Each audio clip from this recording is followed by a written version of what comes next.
Hello everyone, সকলকে আমার চ্যানেলে অনেক অনেক স্বাগতম। দেখতে পাচ্ছেন আজকে কিন্তু আমি ছোলা রান্নার একটা রেসিপি নিয়ে এসেছি। আমি কিন্তু ছোলাগুলোকে কালকে রাতে ভিজিয়ে রেখেছিলাম আর আজকে সকালবেলা আমি এটাকে রান্না করব।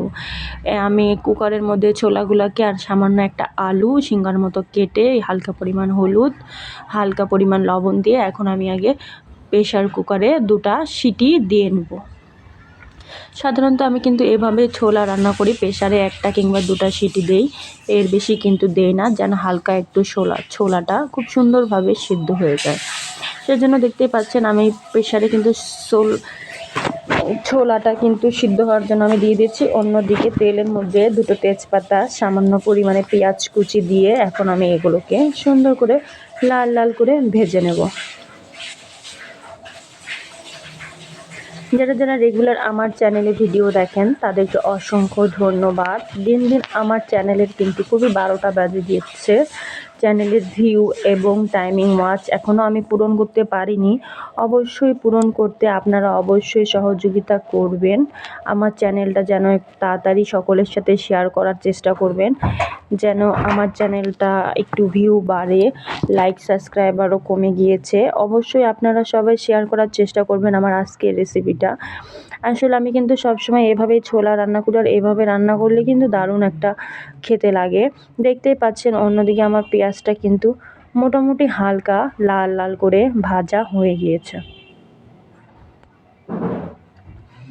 যখন এটা মোটামুটি লাল লাল ভাজা হবে তখন এতে আমি আগে থেকে আদা, জিরা, রসুন, পেঁয়াজ এবং শুকনো লঙ্কা আর সামান্য পরিমাণ হলুদ, সব মশলাগুলো আমি সে তেলের মধ্যে দিয়ে দিলাম। এখন আমি জলের সাহায্যে সামান্য পরিমাণ জল দিয়ে এগুলোকে খুব সুন্দর করে নেড়ে চেড়ে কষিয়ে নেব। আসলে এখনকার দিনে কেউ কাউকে সাপোর্ট করতে চায় না। আমি বুঝি না কেন কেউ কাউকে সাপোর্ট করতে চায় না। আসলে সাপোর্ট করতে, একটা লাইক কিংবা একটা কমেন্ট করতে আমাদের তো পয়সা লাগে না, তারপরও আমরা কিন্তু সাবস্ক্রাইবার করতে চাই না কারো চ্যানেল সামনে আসলে, কিংবা লাইক কমেন্ট কিছুই করতে চাই না, জাস্ট দেখে চলে যায়। আসলে একটা লাইক কমেন্ট কিংবা সাবস্ক্রাইবারে যদি অন্য কারো উপকার হয় তাতে উপকার করতে ক্ষতি কী? অন্যদিকে দেখতে পাচ্ছেন জলের সাহায্যে আমার মশলাগুলো কিন্তু খুবই সুন্দরভাবে কষা হয়ে গিয়েছে। মশলার কালারটা দেখেই কিন্তু বোঝা যাচ্ছে মশলাটা অনেক সুন্দর করে আমি ভাজা ভাজা করে ভুনা করে নিয়েছি। দেখতেই পাচ্ছেন আমি কিন্তু বারবার করে উঠিয়ে দেখাইলাম যে আসলে মশলাটা কতটা সুন্দর ভাজা হয়ে গিয়েছে। এখন আমি যে ছোলাগুলা আগে থেকে 2টা কিন্তু সিটি দিয়ে আমি কিন্তু ঝাঁকিতে জল ঝরার জন্য রেখে দিয়েছিলাম। দেখতে পাচ্ছেন আমার মশলা যেহেতু একদম ফাইনালি সুন্দরভাবে কষা হয়ে গিয়েছে, এখন কিন্তু আমি সেই ছোলাগুলো জল ঝরানোর পর আমি কিন্তু এখন কোনো রকমের জল দিব না, জাস্ট মশলার সাহায্যে আগে ছোলাগুলোকে সুন্দর করে কষিয়ে নেব। সেজন্য আমি কিন্তু মশলার মধ্যে ছোলাগুলো সম্পূর্ণ দিয়ে দিলাম।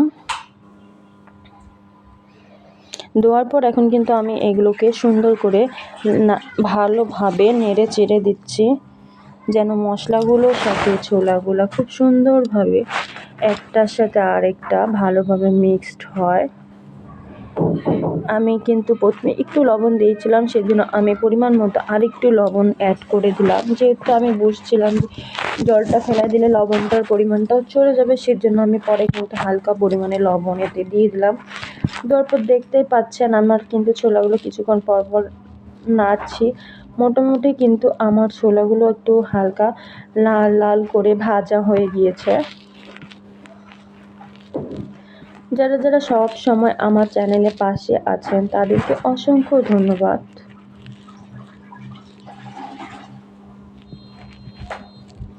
এখন আমি সামান্য পরিমাণে দেখতেই পেলেন যে আমি গরম মশলা বাটা আমি কিন্তু দিয়ে দিলাম। সাধারণত আমি গরম মশলাটা কষানোর সময় দিয়ে থাকি, এতে গরম মশলার সেরকম একটা গন্ধ করে না, খেতেও খুব ভালো লাগে। সেজন্য আমি এখন মশলাটা যেহেতু কষাচ্ছি, সেজন্য এই কষানোর মধ্যেই এখন আমি গরম মশলাটাকে দিয়ে সুন্দর করে ভালোভাবে নেড়ে চেড়ে দিলাম। দেওয়ার পর এখানে কিন্তু আমি প্রায় 5 মিনিটের জন্য ঢাকনা দিয়ে ঢেকে রেখেছি। 5 মিনিট পর দেখতেই পাচ্ছেন আমার কিন্তু ছোলাগুলো খুব সুন্দরভাবে একেবারে মাখা মাখাভাবে ভাজা হচ্ছে। আমি কিন্তু আগে একটু বেশ কিছুক্ষণ আমি ছোলাটাকে মশলার সাহায্যে কষিয়ে নেব। এখন কিন্তু আমি হালকা পরিমাণে জল দিয়ে দিলাম। আমি বেশি একটা জল দিব না, যেহেতু ছোলাটাকে আমি আগে থেকে সেদ্ধ করে নিচ্ছি, সেহেতু আমি কিন্তু জলের পরিমাণটা বেশি একটা দিব না। সেজন্য আমি হালকা পরিমাণে জল দিয়ে, দেখতেই পাচ্ছেন ছোলাগুলা কিন্তু আমার সিদ্ধ করাই ছিল। আর বেশি পরিমাণে জল দিতে গেলে আমার আলুগুলোও কিন্তু সিদ্ধ হয়ে যাবে। যেহেতু আমি পরে চেক করে দেখেছিলাম আমার লবণ কম হয়েছিল, সেজন্য আমি কিন্তু আবার একটু লবণ অ্যাড করে দিলাম। আপনারা অবশ্যই আপনাদের স্বাদ মতো লবণটা দেওয়ার চেষ্টা করবেন। দেওয়ার পর আমি সুন্দরভাবে নেড়ে চেড়ে, দেখতে পাচ্ছেন ছোলাগুলোকে আমি এখন আবার সুন্দর করে ঢেকে দিলাম। ঢেকে দেওয়ার পর আবার 5 মিনিট পর দেখতে পাচ্ছেন ঢাকনাটা সরানোর পর ছোলাগুলো খুব সুন্দরভাবে ফুটতে শুরু হয়ে গিয়েছে।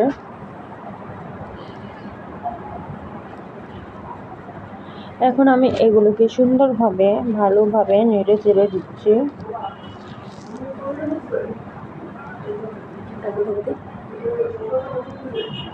নেড়ে চেড়ে দেওয়ার পরে দেখতেই পাচ্ছেন আমার ছোলাগুলোর কিন্তু জলগুলো মোটামুটি টেনে আসতে শুরু করেছে। যেহেতু আমরা এটা মুড়ি দিয়ে বিকালের নাস্তা হিসেবে আমরা ছোলাটা খেয়ে থাকি, সেজন্য বেশি একটা আমি কিন্তু ঝোল রাখবো না, একদম মাখা মাখাভাবে এটাকে নামাবো।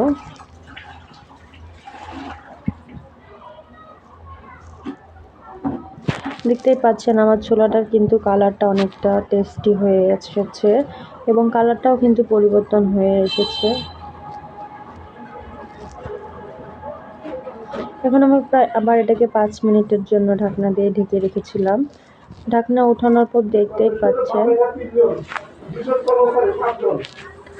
আমার জল কিন্তু মোটামুটি প্রায় শুকিয়ে এসেছে। দেখতে পাচ্ছেন ছোলার কালারটা কতটা ইয়াম্মি হয়েছে। তার রান্নাটাও কিন্তু আসলে খেতেও সেরকম টেস্টি হয়েছে, যার কারণে আমার কালারটা দেখেই বোঝা যাচ্ছে। দেখতেই পাচ্ছেন আমার জল কিন্তু প্রায় মোটামুটি একেবারে শুকিয়ে গিয়েছে। আর যে দেখেন একদম কিন্তু কোনো প্রকার ঝোল নেই। আমি কিন্তু একদম মশলাটা দিয়ে মাখা মাখা করে একদম স্পাইসিভাবে রান্না করব। দেখতেই পাচ্ছেন আমার কিন্তু ছোলাটা কিন্তু প্রায় হয়ে আসার উপক্রম হয়েছে। আর কিছুক্ষণ পর আমি এটাকে নামিয়ে নেব। আমি সুন্দর করে নেড়ে চেড়ে এটাকে একটু হালকা লাল লাল করে ভেজে নিচ্ছি, একদম মাখা মাখা টাইপ করে।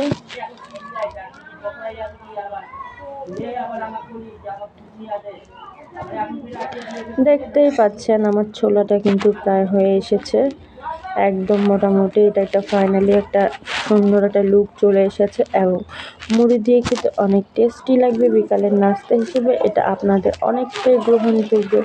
ফাইনালি দেখতে পাচ্ছেন আমি কিন্তু আমার ছোলা রান্নাটা নেমে নিয়েছি। কেমন হয়েছে আমার আজকের ছোলার রেসিপিটা অবশ্যই কমেন্ট করতে আপনারা ভুলবেন না। আপনাদের মতামত একান্ত গ্রাম্য, আর আপনারা এভাবেই আমাকে সাপোর্ট করবেন। যারা এতক্ষণ মনোযোগ দিয়ে আমার সম্পূর্ণ ভিডিওতে দেখেছেন তাদেরকে অসংখ্য ধন্যবাদ। আপনারা এভাবেই আমাকে সাপোর্ট করবেন। আপনাদের সকলের জন্য শুভকামনা রইল। ভালো থাকবেন।